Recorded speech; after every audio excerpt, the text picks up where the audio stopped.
So, as I was saying, um, I really appreciate my wife and all the things she does.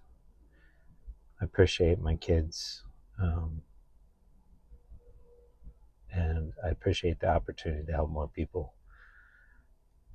He mentioned that if I had been the person to knock his door when he finally got over his situation, he would have worked with me, and he wishes he would have.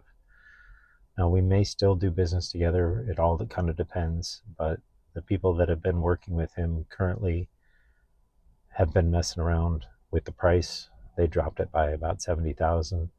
They changed the agreement as to how long he could get for post-close occupancy. Um, they kind of were pushing him a lot, trying to get him to give more and more as time goes on.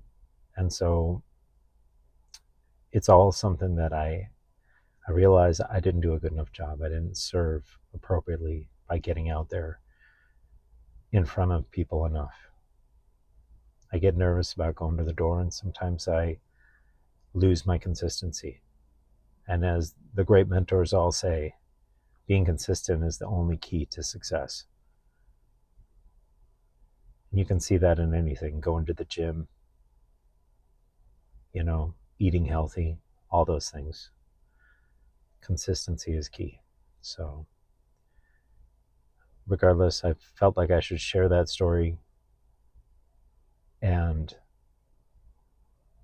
make sure that everyone understands that if you are working with an investor, not all investors care about the money as much as they care about actually helping someone get out of trouble.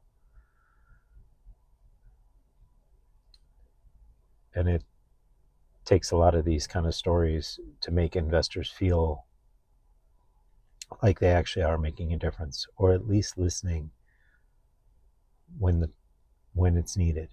So it's not always going to be success, but at least we're trying our best. And who can ask for more than that?